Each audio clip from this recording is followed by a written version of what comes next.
आज का मेरा विषय है सहनशीलता। होता क्या है कि हमारी सहन करने की शक्ति, उसको ही सहनशीलता कहा जाता है। तो फिर ये अच्छी बातें भी होती है, बुरी बातें भी होती है, जो हमें क्या करनी पड़ती है, सहनी पड़ती है।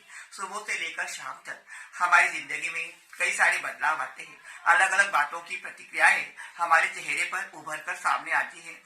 खुशी की बात अगर है तो हम लोग अपनी खुशी को व्यक्त करते हैं, लेकिन वही तकलीफ की बात है, दुख की अगर बात है तो हमारा चेहरा तुरंत वहां पर बदल जाता है।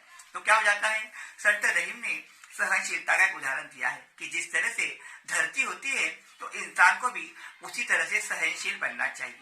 कि देखिए, हमारे यहाँ पर 3 ऋतु माने जाते हैं, जैसे कि गर्मी का ऋतु, बरसात का ऋतु और जाड़े के ऋतु। तो इस तरह से तीनों ऋतु हम लोग वहां पर देखते हैं।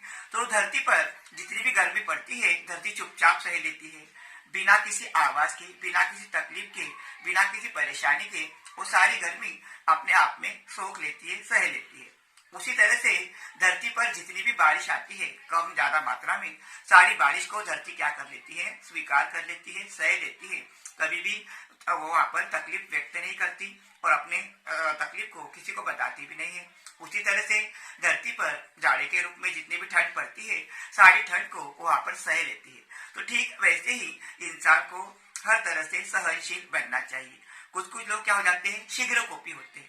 तो शीघ्र कोपी होने की वजह से जरा जरा सी बात पर तुरंत वहां पर अपनी प्रतिक्रियाएं दे देते हैं। तो ऐसा नहीं करना है। हमें हर बात पर अच्छी तरह से विचार विमर्श करके, ठंडे दिमाग से सोचकर ही हमें अपनी राय वहां पर व्यक्त देनी है। अच्छा छात्र जब वो कहलाएगा तब वो सहनशील बन जाएगा, ताकि आगे चलकर उसको भविष्य में बहुत सारी बातों को सहना है, बर्दाश्त करना है। तो इसीलिए हर व्यक्ति को सहनशील बनना चाहिए। धन्यवाद।